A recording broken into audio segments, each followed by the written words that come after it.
It's such an honor to be asked to speak to you and be the conduit for what all of you do, and then I pass it on to a large constituency of lay people, and it's kind of a perfect union. So I'm very grateful for all that you have taught me and all I've learned from all of you, and so many of you have shared your knowledge and information with me from my books, and it's been quite a journey, and I've really enjoyed it, and there's just so much more to learn. I turned 64 last month. Do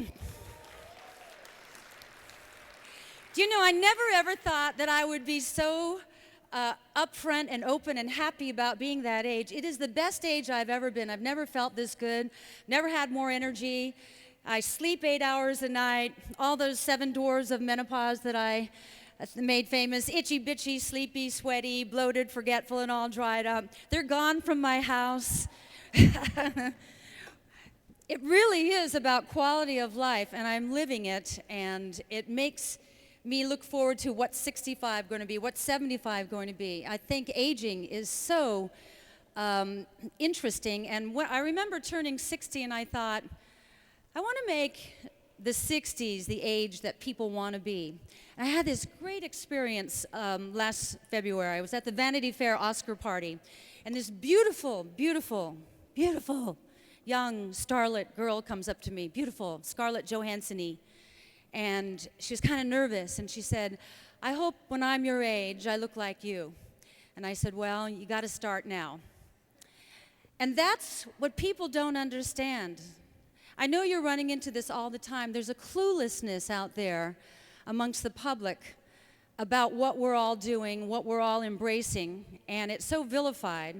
I had that huge opportunity on Oprah, who called me, and my assistant said, are you sitting down? And I said, yeah. She said, Oprah's on the phone.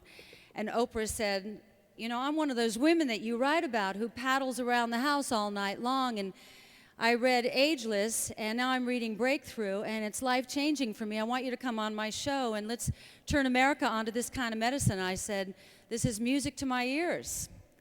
So because the opposition is so strong, I got ambushed on that show, if you saw it, with a doctor in the audience that I later Googled and found out she was on the payroll for Bayer and Merck, both who have menopause drugs, and scared the female audience. They were getting turned on by bioidentical hormones, and then when this doctor said they're not safe and they're not proven and there are no studies, and I was asked to not be confrontational, and it was a very frustrating experience for me. One of the times that I wasn't in the kind of control that I wanted to be. But I feel that this message is so threatening to big business that it's really important to just hang in there. And I'm good at hanging in there. I've been through a lot in my life, as all of us have. I have written books about being an abused child, the daughter of an alcoholic, a violent alcoholic drunk. I was a teenage mother at 17. I gave birth, divorced at 18, which was very shameful at the time. Those were different times, and it was a very difficult time in my life. And I remember when they pulled that baby from my body, I just said out loud in the delivery room, I'm going to make a good life for you. And I think the universe takes care, and that baby was sent to me to keep me alive. And around when he was 5 years old, he was hit by a car and run over and given a 50-50 chance to live. And at that time, I didn't know how much more I could take, because my childhood had been so unbelievably traumatic and devastating. But you know, the universe does take care, and out of that terribleness, out of almost losing him, and having him survive and taking him home, and the terrible nightmares that he had, reliving this accident over and over again, I didn't know what to do. And finally I heard about the community mental health center, and I took him there, and she said, in order to work with him, I need to work with you. And I said, I'll do anything for him. So we both started going in separate meetings, and at the end of the year, she said, he's fine now. He's sleeping through the night. He's not afraid to cross the street. He's not traumatized anymore. You've been a very good mother, which was music to my ears. She said, so he doesn't need to come anymore. She said, I'd like you to stay. And I said, me, why? She said, you have the lowest self-esteem of anyone I've ever met. I said, ever met? How long you been in business? She said, do you realize when you come in, you apologize for who you are, what you look like, where you come from? She said, you're a walking apology. Where did you get the feeling that you were worth so little? And she asked me that question over a period of 3 years. And I could never answer why I felt so little about myself. And one day I said, I don't know. I just always thought that I was stupid and hopeless and worthless and nothing and a big O. And she said, who told you that? And it was only then that I pieced together that when you're being raised by a bully, by an alcoholic, by a violent drunk, in order to keep you under his thumb, that's what he told me I was. And in order to understand life from a child's point of view, lie on the floor sometime and look how big we all look as adults. That was, maybe it doesn't seem like much, but that was such a breakthrough. And we started really working then together, and another year passed, and she said, I don't want you to come anymore. And I said, why not? She said, you're ready, go live your life. She said, the worst is over. And I left. She said, you deserve a good life. You deserve to be happy, and you deserve to feel good about yourself.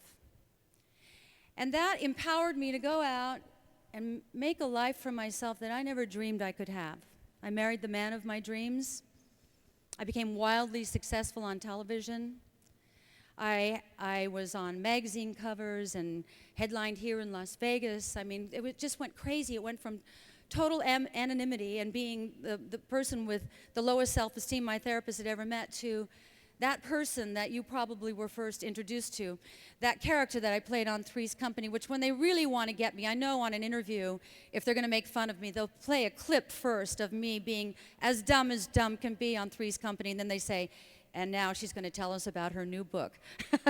It's climbing uphill. At year 6 of that show, my self-esteem had developed to the point where I thought, why, if I'm the #1 star on television, and at that time there were only three networks, why are all the men getting paid 10 times more than me? So I went in and said, as you know, my contract is up, and the men are all getting paid 10 times more, and I'm on magazine covers every week and featured on 60 Minutes and 2020 and Barbara Walters specials, and I bring a lot of publicity to the show, and I have a huge fan base. So I'd like you to pay me what you're paying Alan Alda or Carol O'Connor. And they fired me for asking so that no women would get uppity. And it was another setback, and I sat there and I thought, why did I think that I could do this? And I had a year of really feeling, I had the world by the tail and I let it go. But the universe takes care. I started working in Las Vegas, used that fame to parlay here. Started working in Las Vegas, singing and dancing, which I really enjoyed, and I had nothing to do during the day, and that's when I started writing books.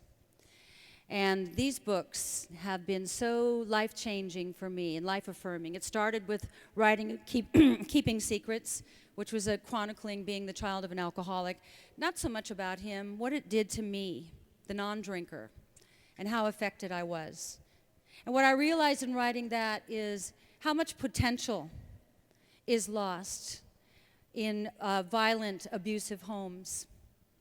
And had I not gotten help, had my son not had that accident, I probably wouldn't be standing here today. I questioned whether I'd be alive. My self-esteem was that low. So the universe takes care.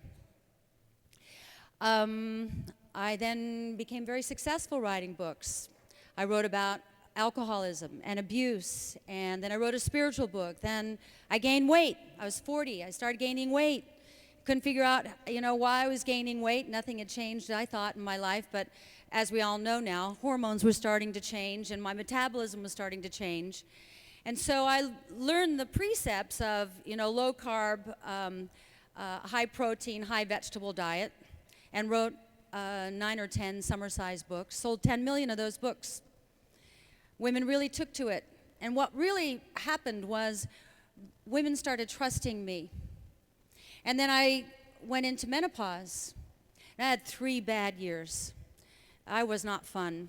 I think that the symptoms of menopause are so minimized. It's true suffering. If you can't sleep night after night after night after night after night for weeks, months, years, that's suffering. You always feel terrible. And what it does to your cortisol is just crazy, because we all know that high cortisol leads to heart attack, stroke. What do women die of?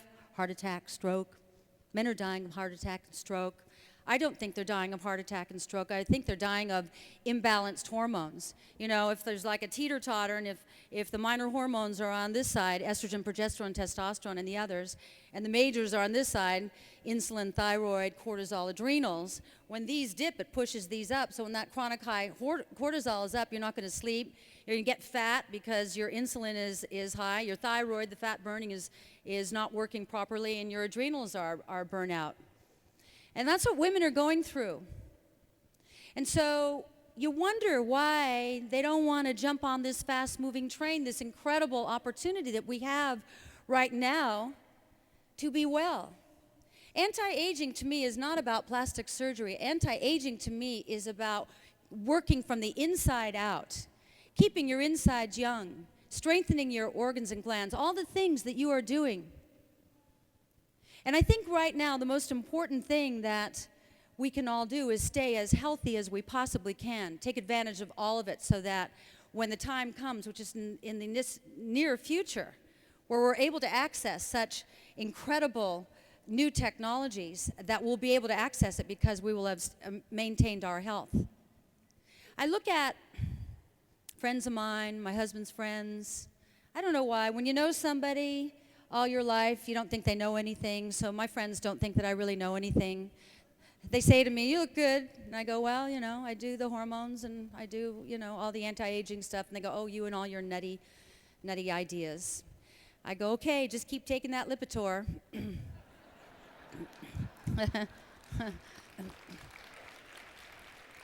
Yeah. Ever wonder why you can't finish a sentence? And ever wonder why you're not interested in sex anymore? Let's start with Lipitor. Let's start with Prozac. When women are wondering why they're so fat, well, you know, an antidepressant slows down everything, including your metabolism.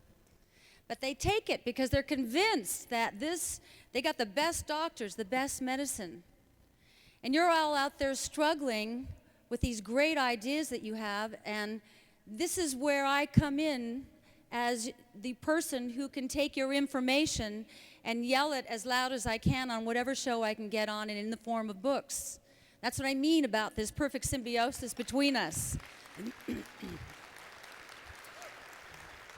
I believe in this. I believe in you. I believe in what I'm doing. I'm 64. I don't take a single pharmaceutical drug. I'm not anti-pharmaceutical if you really, really need them. But if you don't need them, why take a chemical when there's something natural you can take? We all know this. We're all sleeping 8 hours a night. We're not battling weight.